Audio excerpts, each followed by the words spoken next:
Anchorage, Alaska, AP, an email from Alaska's former First Lady sheds new light on the actions that drove Lieutenant Governor Byron Mallett from office, suggesting he may have invited a woman into his room, newly released email shows. The revelation came in an email sent from former First Lady Donna Walker to her husband, Governor Bill Walker, just as he was about to announce Byron Mallett's resignation October 16. At the time, the governor said Mallett had made inappropriate comments. Does he explain the incident? Donna Walker emailed her husband at his official state email account. I think that you describing it as inappropriate comments is a huge understatement and you will be criticized for that, Donna Walker wrote. It was the conduct as well of inviting her to his room, and it sounds like there was some discrepancy as to how he greeted/touched her. I think you need to say inappropriate conduct. The emails were released Friday to the Associated Press under an open records request.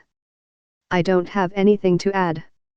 I really don't, Bill Walker said when reached by cell phone Friday. It was a very unfortunate situation all around. Walker and other officials have been tight-lipped about the incident that led Mallett to resign and, in part, helped doom Walker's re-election bid. In his resignation letter to Walker, Mallett wrote, "It is a resignation compelled by inappropriate comments I made that placed a person whom I respect and revere in a position of vulnerability." Walker has refused to go into any further detail beyond saying, Byron recently made inappropriate comments that do not reflect the sterling level of behavior required in his role as lieutenant governor.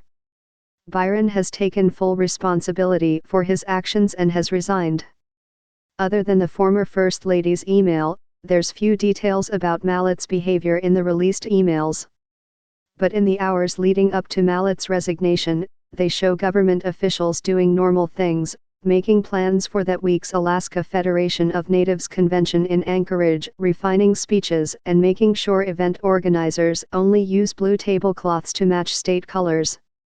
The emails show the first potential sign of trouble came the day before Mallett resigned, when Walker's deputy chief of staff, Grace Jang, asked that mailboxes of staff members who have access to Walker's calendar be searched. When asked when she needed the results, Jang responded, "As quickly as humanly possible." There was no further indication of what they were searching for or what the results were.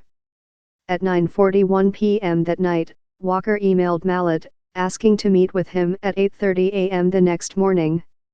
Mallett responded at 10:25 p.m., "See you then. Trust you received my text that I have contacted my children and am now with Ben and Tony," referencing his son and wife. Walker said he hadn't received any texts. Other emails contain various draft forms of Walker's statement on the resignation, his selection of then Health Commissioner Valerie Davidson as the next lieutenant governor, and Mallett's resignation letter. Claire Richardson, Mallett's chief of staff, sent Mallett and his son, Ben, a copy of statements from Walker and Davidson that would be released to the public. Ben Mallett then forwarded that to Anthony Mallett, who is Chief Executive Officer of Sealaska Corp., the Alaska Native Corporation for the Juneau area. Anthony Mallett sent Richardson suggested edits. "I don't have his resignation statement to go along with this, but believe these statements stretch his action into a realm that is miles wide in this environment," he wrote.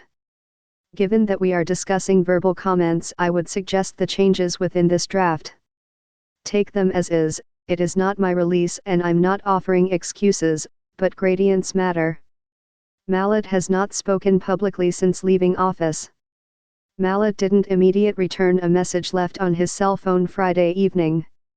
Walker, an independent, was competing in a three-way race for re-election against former U.S. Senator Mark Begich, a Democrat, and Mike Dunleavy, a Republican who eventually won the race. After Mallett's resignation, Walker dropped his re-election bid 2 days later, saying he couldn't win a three-way race.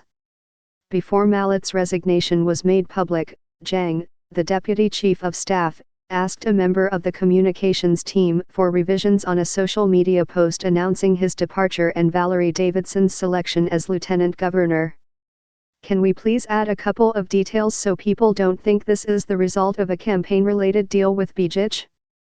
she wrote.